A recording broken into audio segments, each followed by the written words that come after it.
शाम चमन के नाम।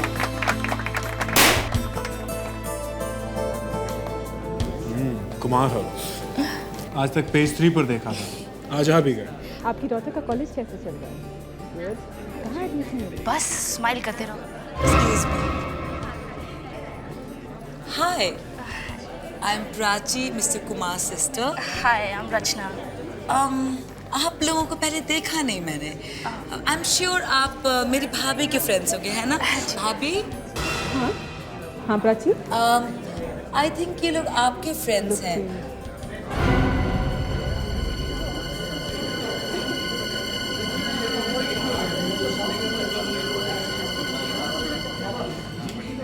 और चमन, अरे एंजॉय करो यार, तुम्हारी पार्टी है यार। Come on. You enjoy yourself, मैं भी आता हूँ। Okay okay, enjoy. चमन, क्या बात है? तुम परेशान से लग रहे हो। नहीं नहीं, ऐसी कोई बात नहीं। तुम सबका ख्याल रखो, मैं भी आता हूँ। हाँ लेकिन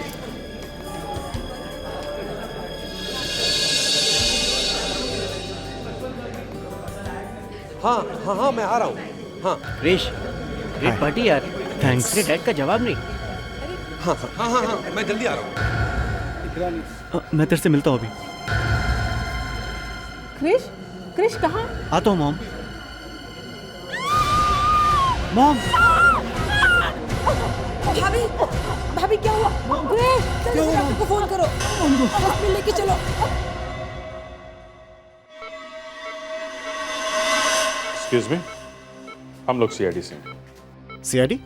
अच्छा हुआ आप लोग आ गए, मैंने ही फोन किया था आपको। मेरा नाम क्रिश है और ये मेरी मॉम मिसेस मालविका कुमार। और जिस किसी ने भी मेरी मॉम पे अटैक किया ना, वो बचना नहीं चाहिए। इतने जोर से आवाज करने की जरूरत नहीं है। सीआईडी को मालूम है कि क्या करना है। मॉम आप ठीक हो ना? मेरी गर्दन में बहुत दर्द हो रहा है। वहीं पे तो लगा है मॉम। अच्छा हुआ भाभी जो आपको होश आ गया, वरना मैं तो सोच रही थी कि आपके जैसी दयालु औरत पे कौन हमला कर सकता है। मालविका जी, मैं सीनियर इंस्पेक्टर अभिजीत सीआईडी से। अब आप ठीक हैं? बस मेरी गर्दन में थोड़ा दर्द है। आपको कुछ याद है ये अटैक आप पे कैसे हुआ? ये सब इतनी जल्दी हुआ कि मैं फिर भी कुछ तो याद होगा आपको। पार्टी में थी सबके साथ। मैं क्रिश और चमन को देख ही रही थी कि अचानक एक डांट आकर मेरी गर्दन पे लगा और उसके बाद कुछ भी याद नहीं। ये डांट आया कहाँ से? किसने मारा? ये देखा आपने कुछ? मैंने आपसे कहा ना, ये सब इतनी अचानक हुआ कि मैं कुछ समझ ही नहीं पाई। एक्चुअली भैया पार्टी में नजर नहीं आ रहे थे, तो मैं और क्रिश मिलके भाभी को हॉस्पिटल ले आए। इस वक्त तो उनको यहाँ होना चाहिए था। वाइफ हॉस्पिटल में है। ढूंढना ही पड़ेगा। वाइफ को किसी ने मारने की कोशिश की है और हस्बैंड गायब है।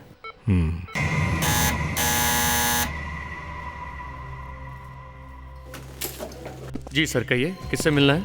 हम लोग सीआईडी से हैं। सीआईडी? जी। लेकिन सब लोग तो हॉस्पिटल में हैं। मालविका मैडम पर किसी ने अटैक कर दिया था। ये हम लोगों को मालूम है, इसीलिए हम लोग यहाँ आए। मिस्टर चमन कुमार को बुलाइए। चमन साहब? हाँ चमन कुमार जी, कहाँ है वो? हॉस्पिटल नहीं गए वो? कहाँ है? सर ये तो मुझे नहीं पता, मैंने यहाँ नहीं देखा, इसलिए सोचा कि वो हॉस्पिटल गए होंगे। तुम्हें ये भी नहीं पता कि चमन जी घर में है या नहीं? हाँ, इस घर को अच्छी तरह से चेक करो, वो चमन कुमार यहीं कहीं छुपा होगा। सब मालविका को डांट पार्टी के दौरान ही लगा था, मतलब मारने वाले ने घर के अंदर से ही मारा है। हाँ दया, मुझे भी यही शक है। डांट यहीं कहीं से मारा होगा और मुझे शक तो इस चमन कुमार जी पर है।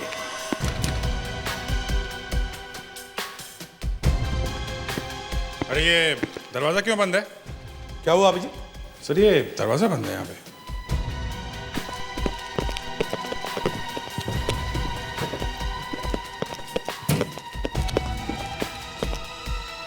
किसका कमरा है?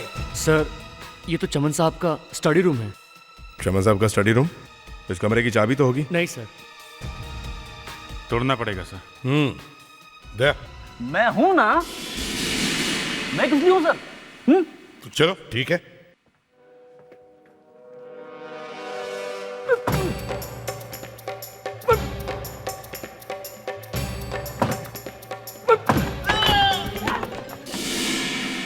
चमन साहब, चमन साहब, चमन साहब को क्या हुआ?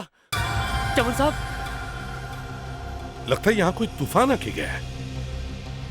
बंद कमरे में ये सब हुआ कैसे? इसीलिए हॉस्पिटल नहीं पहुंचे। चमन साहब तो मर चुके हैं। सर, ये इनहेलर मिला है सर।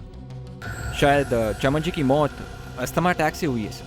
हाँ सर, चमन साहब को अस्थमा की बहुत बड़ी बीमारी थी। और ये इनहेलर के अंदर जो बॉटल है वो भी पूरी खाली है। अच्छा, अस्थमा के पंप के अंदर की बोतल खाली है, दरवाजा अंदर से बंद है और बाहर किसी ने सुना नहीं। संभाल के। नीचे देखो, जले हुए पेपर के टुकड़े। एक काम करो, कुछ लेकर आओ बाहर से और इन्हें संभाल के उठाओ, स्प्रे करके। ओके? Yes sir. चलो आप भी चलिए। जी चलो। अभिजीत सर, लगता है ये खून है। मतलब ये देखो, यहाँ देखो, नाक के नीचे, और ये गाल के ऊपर, और यहाँ देखो कान के बाजू में। हाँ, ये तो रैशेस है। हाँ, सब जगह है। लगता है कोई ना कोई गड़बड़ जरूर है अभिजीत, और इसका पता यहीं पर चलेगा, इसी कमरे में। कमरे को अच्छी तरह से चेक करो। ये पति और पत्नी दोनों पे अटैक हुआ है। सर, ये मोबाइल भी मिला है सर। और एक बात है सर, इसमें आखिरी कॉल करण नाम के किसी आदमी ने किया था। करण? हाँ, ये करण कौन है? अब वो हमेशा के लिए हमें छोड़कर चले गए। नहीं भैया, हमें छोड़ के नहीं जा सकते। कहाँ डैड? मुझे डैड के पास जाना है। एक्सक्यूज मी, जब तक इन्वेस्टिगेशन पूरा नहीं हो जाता आप लोग ऊपर नहीं जा सकते। अब हमारा क्या होगा? इस घर का क्या होगा? देखिए, लगता है चमन कुमार जी का खून हुआ है। खून? खून? जी हाँ, खून। किसी ने चमन कुमार जी पर भी अटैक किया था। क्या आप कुछ बता सकती हैं किसका काम हो सकता है ये? क्या चमन कुमार जी का कोई दुश्मन या उनका किसी के साथ झगड़ा? देखिए डैड, एक बहुत बड़े बिजनेसमैन थे और कुछ लोग उनसे जलते भी होंगे, और वो उनके पार्टनर प्रणय, उनके साथ भी उनकी कुछ प्रॉब्लम चल रही थी।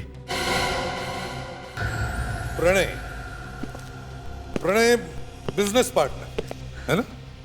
और ये करण कौन है? करण? हाँ, करण कौन है? करण ने क्या किया है? उसका इस केस से क्या ताल्लुक?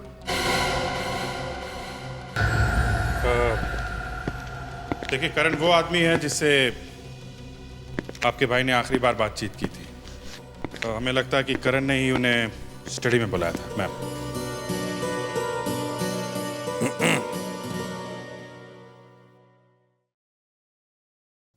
ये करण का नाम सुनकर तुम दोनों की हालत खराब क्यों हो गई? क्यों? देखो, अगर हमसे कुछ छुपाओगे तो नुकसान तुम्हारा ही होगा। तब सच सच बताओ,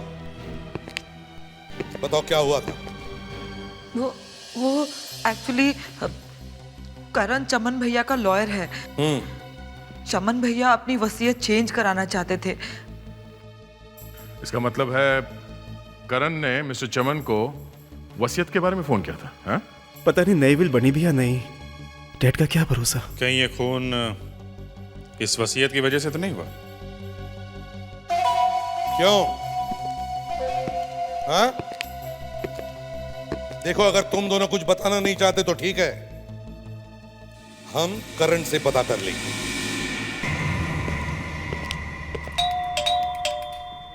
करण, दरवाजा खोलिए, हम लोग सीआईडी से आए हैं।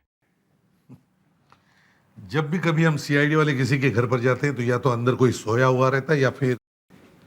ऐसा मत बोलिए सर, इस बार कुछ अलग होगा। अच्छा, तो चलो देखो। Oh my God!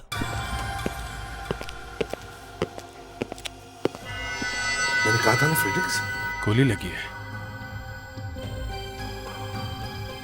मर गया सर। सीने पे गोली लगी है, इसका मतलब किसी ने सामने खड़े होकर गोली मारी है। हाँ,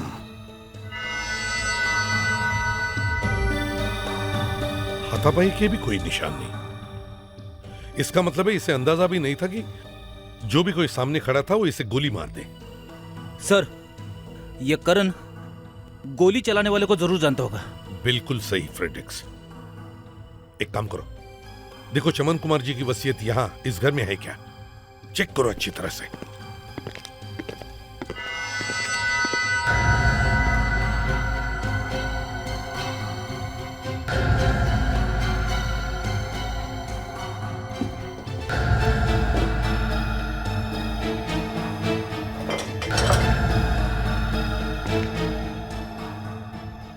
सर ये वहाँ किचन के पास मिला है। टूटा हुआ सेल फोन? सर ये करण का ही होगा। सर वो वसीयत तो यहाँ नहीं है। वसीयत नहीं है तो कहीं खूनी वसीयत लेकर भाग तो नहीं गया? 2 लोग जानते थे, दोनों चले गए। एक तो मिस्टर चमन और अब ये करण। अभिजीत, कुछ तो गड़बड़ है, कुछ तो गड़बड़ है। पहले चमन कुमार जी का खून, फिर उनके लॉयर करण का खून।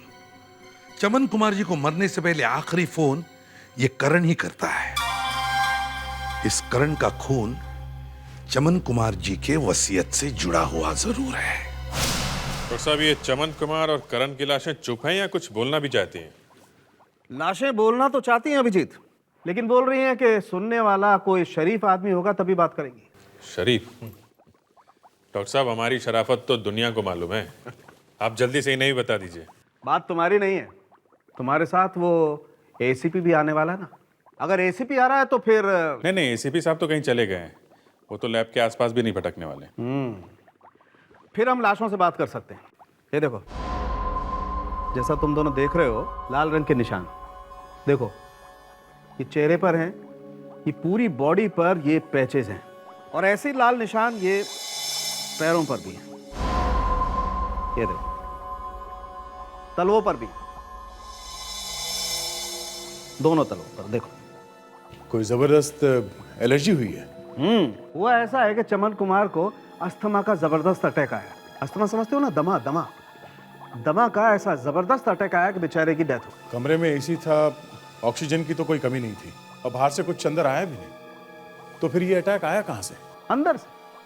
अंदर ही कोई ऐसी चीज होगी, कोई ऐसी जबरदस्त चीज जिसे खाने या छूने से ही बेचारे की तुरंत मौत हो गई। डॉक्टर साहब, एक बात समझ में नहीं आ रही है, किसी चीज को छूने से आदमी मर कैसे सकता है?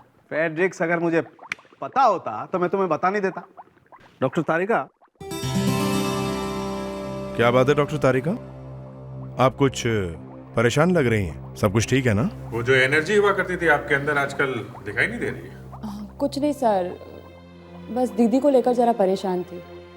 6 महीने पहले उनकी शादी हुई और जाने दीजिए सर, ये सब घर की बातें। और क्या वो ससुराल वाले परेशान कर रहे हैं क्या? नहीं, एक्चुअली सभी की उम्मीदें उन पर है। वो तो पूरी कोशिश करती रहती है कि मायका और ससुराल दोनों की उम्मीदों पर खरी उतरे। इनफैक्ट लड़कियों के लिए बहुत मुश्किल हो जाता है बेटी और बहू दोनों की जिम्मेदारी एक साथ निभाना। मेरी वाइफ के साथ भी ऐसा ही हुआ था शादी के बाद। सच्ची सर, उसे देखती हूँ तो मुझे भी रोना आता है। समझ में नहीं आता कि उसकी हेल्प कैसे करूँ।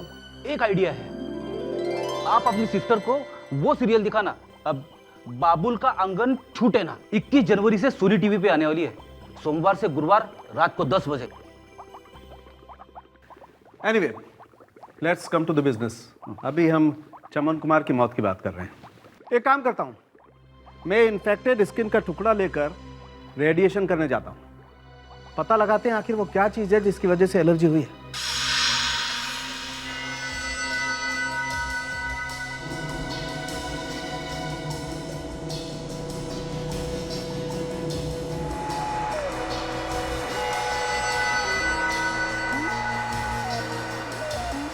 तो देखो, ये स्किन सेल्स पर कितना असर हुआ है।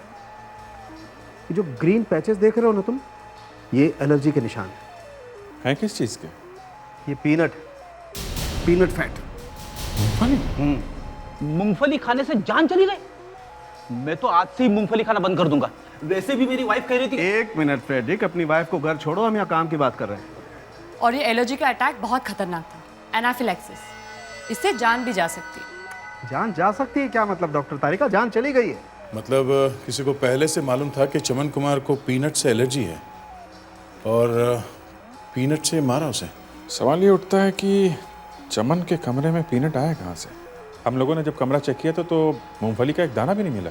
मैं खुद चल के चेक करता हूँ। डॉक्टर तारिका, तब तक आप वो जले हुए पेपर्स में से कुछ निकाल लीजिए। वो पीनट यहीं कहीं होगा जरूर। कोई ना कोई ऐसी चीज जरूर होगी जिसकी वजह से मिस्टर चमन को इतना जबरदस्त अटैक आया है।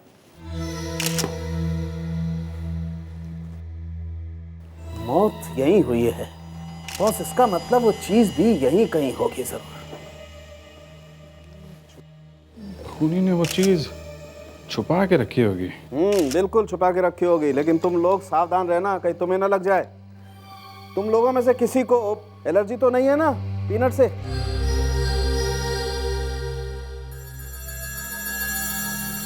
खूनी ने तरीका तो बहुत अच्छा निकाला था, लेकिन उसे पता नहीं है फॉरेंसिक डॉक्टर की नजर से कोई चीज बच नहीं सकती है। चलो जल्दी करो यार। बस हो गया, 2 मिनट लगेंगे।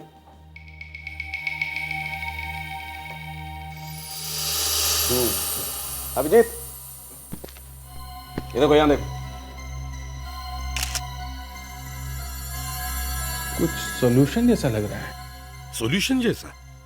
कोई खाने की चीज? कर दिया ना कबाड़ा यार। डॉक्टर तुम हो कि मैं हूं?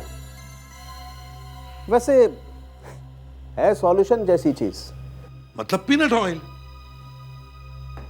हाँ, पीनट ऑयल। ऐसा करो, तुम ही कर लो ये सब कुछ। तुम्हें सब कुछ पता तो है ही। मैं चलता हूँ। सर के प्लीज, अभी भी बहुत काम बाकी है। करो यार, देखो जरा। ये फाइल के ऊपर पीनट ऑयल लगा है, कहीं ये फाइल करण तो लेके नहीं आया? मुझे भी यही लगता है अभिजीत, ये फाइल करण ही लेकर आया होगा। करण ने ही चमन कुमार को पार्टी में फोन किया। मुझे तो लगता है किसी ने करण को पैसे दिए होंगे चमन कुमार जी को मारने के लिए। सर, शायद ये काम चमन के किसी फैमिली वाले ने किया होगा सर। सिर्फ फैमिली वाले जानते थे कि चमन कुमार को पीनट ऑयल की एलर्जी थी। सर, प्रणय भी हो सकता है, चमन का बिजनेस पार्टनर। कृष्ण ने बताया था ना, आजकल दोनों में कुछ प्रॉब्लम चल रही है। चमन की मौत से प्रणय को फायदा होने वाला है, क्योंकि विल तो मिली नहीं। सारा का सारा बिजनेस जाएगा प्रणय के पास। मतलब अभिजीत, चमन कुमार के जितने भी लोग करीब थे, उन्हीं में से किसी ने ये काम किया है। पता कैसे चलेगा? क्या बॉस, फंस गए ना यहीं पे आके? हाँ, फंस गए। है तुम्हारे पास कोई रास्ता? फॉरेंसिक लैब का रास्ता। यस डॉक्टर तारिका, कुछ अच्छी खबर? लगता है इस पेपर पे क्या लिखा था उसे हम पढ़ सकते हैं। ऐसा हुआ तो ये केस एकदम साफ हो जाएगा। हाँ, पेपर लाश के पास मिले और जले हुए हैं, कुछ तो बात होगी। चलिए देखते हैं क्या मिलता है।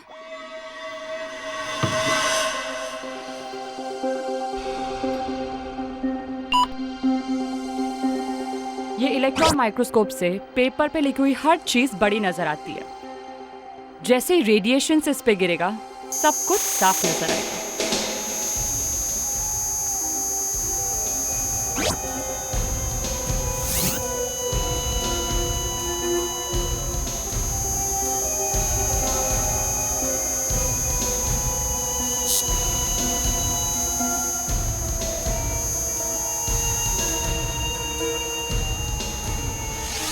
तो कुछ तो दिख रहा है सर। थोड़ा और बड़ा हो जाएगा तो सब समझ में आ जाएगा। जनवरी 2008। सर, ये तो जनवरी का है सर। मिल गई सर। यही वो नई विल है जो चमन कुमार ने मरने से पहले बनाई थी सर। रिलैक्स रिलैक्स, हम लोग को भी दिख रहा है। Sorry sir. सर, इसका मतलब चमन जी नई विल बना रहे थे जब उनकी मौत हुई थी सर। और ये जो नई वसीयत है, खूनी ने ही जलाई होगी सर। खूनी ने चमन कुमार का खून करने के बाद वो नई वसीयत जलाई थी। इसका मतलब है पुरानी वसीयत से खूनी को कोई फायदा नहीं। नई वसीयत, पुरानी वसीयत, विल विल विल। यहाँ मेरे भैया की जान चली गई है और आप लोग हैं, क्या आपको विल की पड़ी है?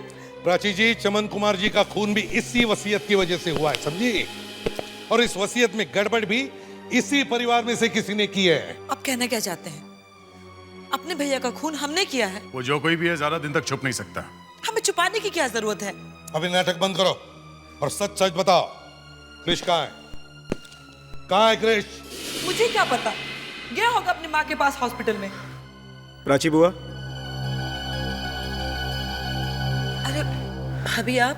शर्म आनी चाहिए प्राची, अभी अभी इनकी मौत हुई है और तुम हो कि सबके सामने ये। संभालिए अपने आप को मॉम, आपकी तबीयत पहले से ही बहुत खराब है। सॉरी मालविका जी, लेकिन क्या करें, हमें तो अपनी ड्यूटी करनी ही पड़ती है। जी। देखिए, हमें एक वसीयत के कुछ टुकड़े मिले, जले हुए टुकड़े। पुरानी वाली के या नई वाली के? मिस्टर चमन की डेड बॉडी के पास मिले हैं वो टुकड़े, इसलिए हम जानना चाहते हैं कि वो क्या चीज है जो मिस्टर चमन अपनी विल में से बदलना चाहते थे। देखिए, ये बात तो भैया के वकील ही बता सकते हैं। चमन अपनी विल में क्या बदलना चाहते थे ये तो उन्होंने घर पर किसी को नहीं बताया, लेकिन मुझे लगता है वो क्रिश के बारे में कुछ सोच रहे हैं। भाभी, ये बात सिर्फ करण बता सकता है। बिल्कुल सही कहा प्राची जी, बिल्कुल सही। और खूनी कौन है ये तो हम करण से भी उगलवा सकते हैं। आप तो जानती है मालविका जी कि सीआईडी वाले तो मुर्दों से भी सच उगलवा सकते हैं। सर, आई एम अनुज, क्या कर सकता हूँ आपके लिए? मर्डर्स, दो मर्डर्स और एक अटेम्प्ट टू मर्डर। मतलब? करण का खून हो गया, मालूम है ना आपको? हाँ, अच्छा, अब मैं समझा। आप करण सर की मर्डर केस की जांच करने आए हैं? हम ये पता करने आए हैं कि चमन जी का वसीयत कहाँ है। करण ने चमन जी का वसीयत बनवाया था ना? हाँ? और वो भी एक नहीं, दो विल? मुझे तो एक के बारे में भी पता नहीं है, वो सब करण सर ही देखते थे। अब वो इस दुनिया में। अब चुपचाप जल्दी से जो कुछ भी मालूम है फटाफट बता, समझा? वरना यहाँ ऑफिस में सबके सामने तेरी इज्जत का हलवा बना दूंगा। पिछले 2 हफ्तों से चमन कुमार जी और उनके पार्टनर प्रणय बहुत बार यहाँ पर आए थे। वसीयत के लिए आ रहे थे? ये मत पूछिए प्लीज। क्यों? मुझे इसके बारे में वाकई कुछ नहीं मालूम। बस इतना मालूम है कि चमन कुमार जी बहुत परेशान रहते थे। अच्छा, तो फिर करण जी के पास उस वसीयत की कॉपी होगी? हैं? ये मैं नहीं जानता। देखो ऑफिस में यहाँ कोई कॉपी है क्या? Excuse me, 1 minute.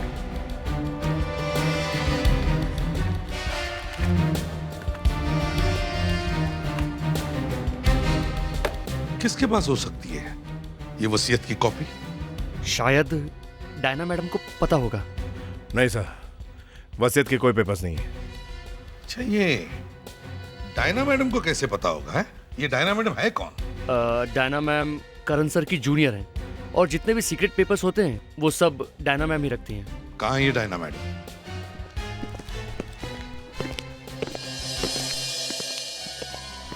मैम। अनुज, मैंने तुमसे कहा था ना कि मुझे आज किसी को नहीं मिलना है। यहाँ की एसीपी लगती है। मैम, सीआईडी वाले आए हैं।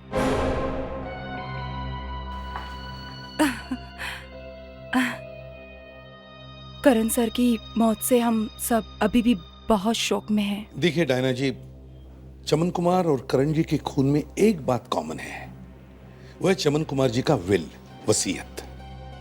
क्या आपको मालूम है ये विल कहाँ है? मुझे? जी हाँ, आपको।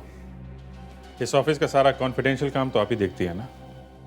हमें पता चला है कि आपको सब मालूम है। जो करण को मालूम था वो आपको भी मालूम है। देखिए, मैं आपकी कोई मदद नहीं कर सकती हूँ।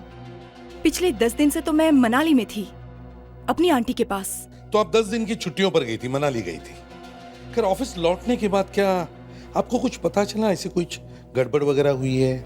जब मैं वापस आई थी मुझे ये जरूर मालूम हुआ था कि चमन कुमार का बेटा ऑफिस में आया था और उसमें और करण सर में किसी बात को लेकर झगड़ा हुआ था। Thank you. फ्रेडिक्स, पता करो ये मनाली क्या करने गई थी। अब ये पहले तो हमें ये देखना पड़ेगा कि 28 दिसंबर को मनाली में बर्फ गिरी थी या नहीं। ये डायना कह रही थी कि 28 तारीख को बर्फ देखने गई थी, इसलिए। हाँ, तो पता चल जाएगा कि डायना 28 दिसंबर को मनाली में थी क्या। सर, ये चमन कुमार अभी तक जिंदा था, ये बहुत बड़ी बात है। दोस्तों से लेकर परिवार वाले सब उसकी जान के दुश्मन थे। सर, एक आदमी की मौत से इतने सारे लोगों का फायदा होने वाला था। एक तो चमन की बहन प्राची, दूसरा उसका बेटा क्रिश, और ये प्रणय भी तो है उसका बिजनेस पार्टनर। इन तीनों में से ही कोई एक है वो खूनी। सर इन तीनों को बुला के अलग अलग पूछताछ करते हैं, थोड़ी देर में सब निकल के आ जाएगा सामने। आइए।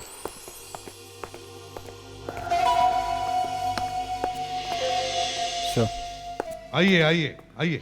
देखिए फैमिली का झगड़ा, इसमें मुझे क्यों इन्वॉल्व कर रहे हैं?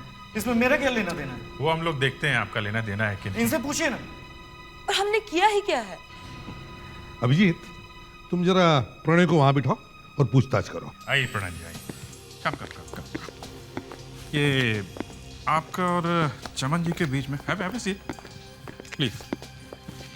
ये आपका और चमन जी के बीच में कभी कोई बातचीत, कभी कोई झगड़ा? प्राची, क्रिश, तुम दोनों यहाँ बैठो। आओ, कम बैठ। मैंने आपको अपने डैड के खूनी को पकड़ने के लिए बुलाया था, आप मुझे यहाँ पकड़ कर लिया है। बैठ। उधर भैया हमें छोड़ के चले गए, भाभी हॉस्पिटल में पड़ी है, और आपको लगता है कि ये खून मैंने किया है अपने ही भाई का? मेरा और चमन में कोई झगड़ा नहीं था, वो तो मेरा पार्टनर था और दोस्त भी। मैं तो उसकी काफी सीक्रेट बातें जानता था। चमन अपनी फैमिली को बहुत प्यार करता था। उसने सारी प्रॉपर्टी मालविका, क्रिश और प्राची के नाम में कर दी थी, सबको बराबर। क्रिश, हमें तुम्हारे बारे में सब कुछ पता है। हमें मालूम है कि तुम्हारी अपने पिताजी के साथ कोई प्रॉब्लम थी, इसलिए पार्टी के एक दिन पहले तुमने करण के ऑफिस में जाकर, मतलब तुम्हारे पिताजी के लॉयर के ऑफिस में जाकर झगड़ा किया था। क्यों? वो तो हाँ, वो तो क्या है बताओ। प्राची, तुम्हें तो रोज अपने भाभी भैया से पैसे मांगने पड़ते थे, है ना? तो तुमने सोचा होगा कि क्यों ना मैं ये रोज रोज के पैसे मांगने की खटखट बंद कर दूं? क्यों सर?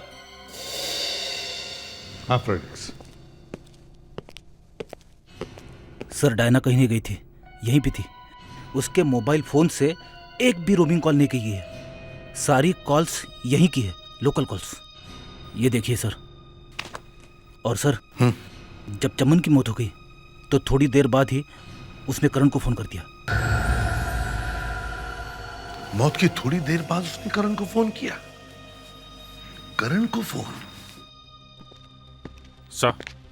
सर इस प्रणय ने बताया है कि चमन की पुरानी वसीयत के हिसाब से तीनों को बराबर बराबर जायदाद मिलने वाली थी, लेकिन अगर नई विल बनेगी तो किसी न किसी का तो नुकसान होगा। अब जिसका नुकसान हो रहा था खून, उसी ने किया है सर। हाँ, पर वो है कौन? अभी पहले इस डायना से निपट लेते हैं। उसे मनाली की हवा लग गई है। कितनी बार बोलेगी मैं कि मैडम घर पे नहीं है? अब डायना मैडम को बुलाइए, हम लोग सीआईडी से हैं। वो एजेंट लोग आए थे ना, उनके पीछे मैडम भी बैंक गई है।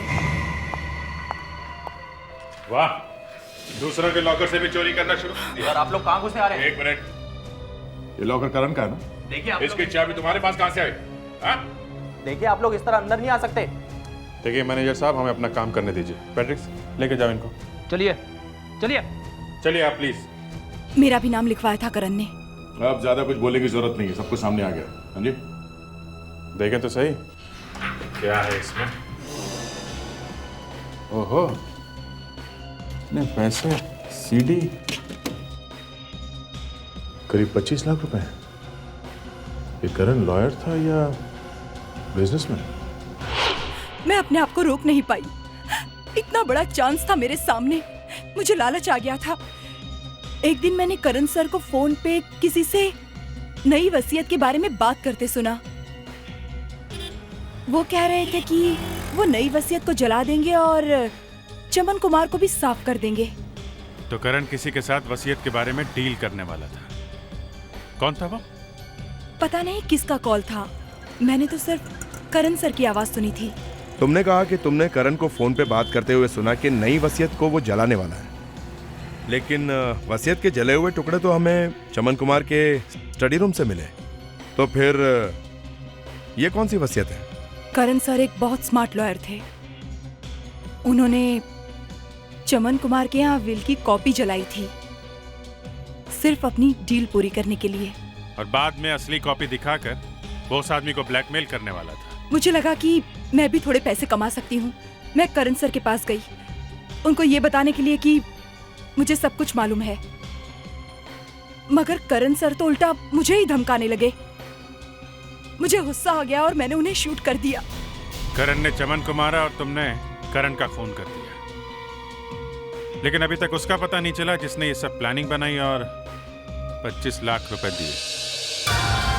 ओह, तो ये है वो वसीयत मिस्टर चमन कुमार की विल, जिसकी वजह से ये आग लगी है। आग लगी? सर, आग तो कहीं नहीं लगी थी। अरे फ्रेडरिक्स सर का कहने का मतलब है जो 2-2 खून हुए हैं। हाँ फ्रेडरिक्स, 2-2 खून जो हुए हैं उसके बारे में बात कर रहा हूं मैं। मैं तो कंफ्यूज हो गया था सर, वही मैं सोचूं कि आग लगी और मुझे कैसे नहीं दिखी। चलो कोई बात नहीं, पढ़ो इस विल को।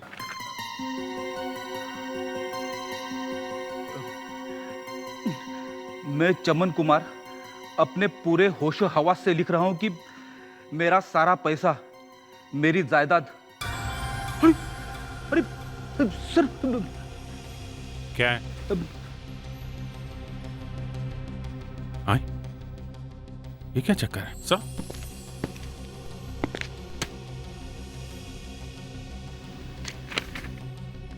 माय गॉड, तो ये बात है, इसकी वजह से ये खून हुआ है। अभिजीत, इस सीडी को चला के देखो। करण ने ये सीडी अपने लॉकर में छुपा के रखी थी, इसमें जरूर कुछ होगा।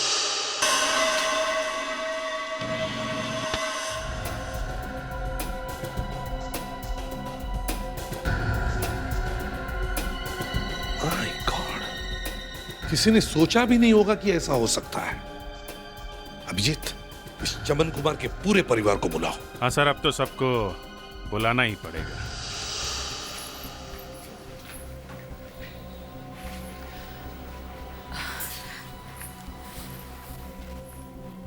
एसीपी साहब, आपने बुलाया हमें? जी हाँ, अब मैं आपको कैसे बताऊं खूनी ने क्या क्या नहीं किया ये चमन कुमार जी का विल पाने के लिए। और जब उसे वो विल मिला, वसीयत मिल गई? क्या लिखा है वसीयत में? प्लीज जरा जल्दी पढ़ के सुनाइए ना। शट अप बुआ, बाहर में गई वो विल। खूनी का कुछ पता चला क्या? सर, जवाब नहीं इस फैमिली का। वाह वाह वाह वाह, कितने सुधर गए हो ना तुम तो। आज भैया जिंदा होते तो कितने खुश होते तुम्हें देख के, है ना भाभी? प्लीज प्राची, ठीक ही तो कह रहा है वो। वैसे भी पहले से ही हमारे खानदान पर बहुत बुरा वक्त चल रहा है। मैं अब इस सब को खत्म करना चाहती हूँ। एसीपी साहब, वसीयत में जो भी लिखा है, अच्छा बुरा, आप पढ़ दीजिए। ठीक है।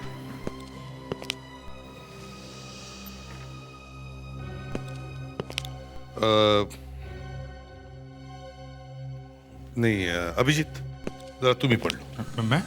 हाँ पढ़ लो, ये इतनी बुरी खबर है, मैं नहीं पढ़ सकता। अब ड्यूटी तो करनी ही है, मैं ही पढ़ देता हूँ। मैं चमन कुमार अपने पूरे होश में अपनी सारी प्रॉपर्टी, कैश, एसेट्स। किसके नाम? अपनी सारी जायदाद मेरी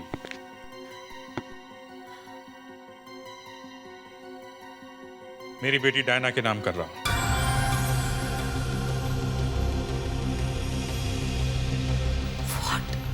डायना?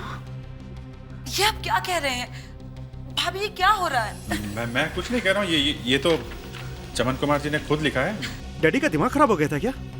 और ये डायना, पापा की बेटी, ये सब क्या है मॉम? क्रिश प्लीज, अपने पापा के बारे में ऐसे नहीं बोलते। और वैसे भी वो अब इस दुनिया में नहीं रहे। लेकिन अगर उन्होंने खुद डायना को अपनी बेटी मानकर उसे अपनी सारी प्रॉपर्टी दी है, तो एसीपी साहब मुझे ये विल मंजूर है। ये क्या कह रही हैं आप मॉम? अब हमारा क्या होगा? बस क्रिश, अब इस बारे में और बात नहीं होगी। एसीपी साहब, विल में जो लिखा है सो लिखा है। आप बस इतनी मेहरबानी करिए कि मेरे पति के कातिल को ढूंढ दीजिए। मालविका जी, ये हमारा प्रॉमिस है कि खूनी बहुत जल्दी पकड़ा जाएगा। चलो अब यहाँ से। अब तक तो सिर्फ भाई भाभी के सामने हाथ फैलाती थी, अब न जाने किस किस के सामने हाथ फैलाना पड़ेगा। उफ। अब क्या होगा सर? वही होगा जो मंजूरे खुदा होगा। इतनी रात को कौन आया है?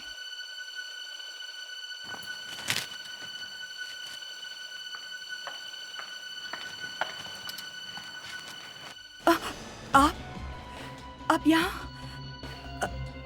इस वक्त? आप मुझे ऐसे क्यों देख रही हैं? मेरे पास कुछ नहीं है। अच्छा, तो तुम हो चमन की वो बेटी। अगर मुझे पहले पता होता तो इतनी प्रॉब्लम ही नहीं होती, मैं तुम्हें पहले ही खत्म कर देती। ये आप क्या कर रही हैं? इसमें मेरा क्या कसूर है? सारा कसूर तुम्हारा ही है। मैं तो आपकी बेटी जैसी हूँ। मेरी कोई बेटी नहीं है, और चमन की भी एक ही औलाद थी। मेरे कृष को ही सारी प्रॉपर्टी मिलनी चाहिए। वाह मालिका जी।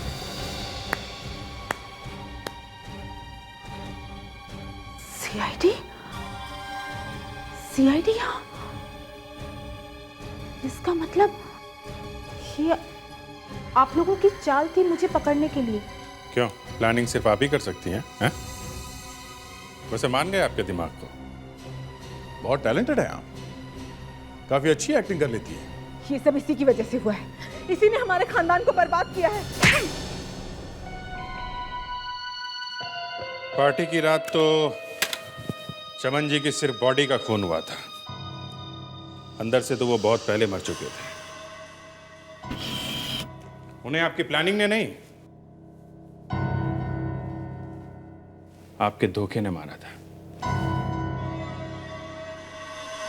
मैं चमन कुमार अपने पूरे होशो हवास में स्टेटमेंट दे रहा हूँ। मुझे लगता है कि कोई मेरी जान लेना चाहता है, इसीलिए मैं ये स्टेटमेंट रिकॉर्ड कर रहा हूँ। मेरी वाइफ मालिका ने मुझे धोखा दिया है।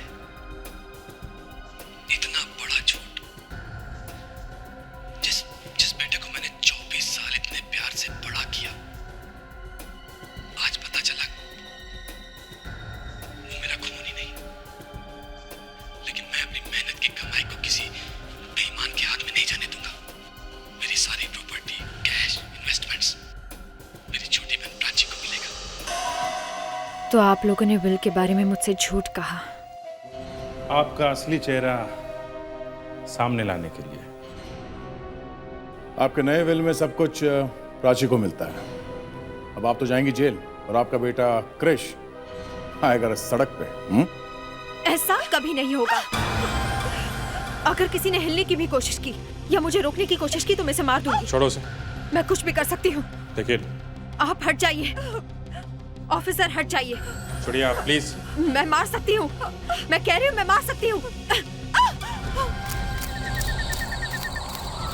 माय गॉड, ये धुंध कहाँ से आ गई? मालविका जी, मालविका जी सामने आ जाइए। मालविका जी कहीं कहीं आसपास होगी, ढूंढो ध्यान से।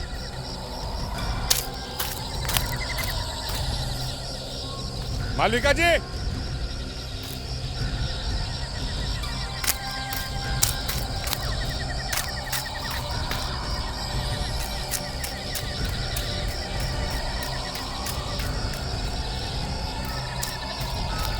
वो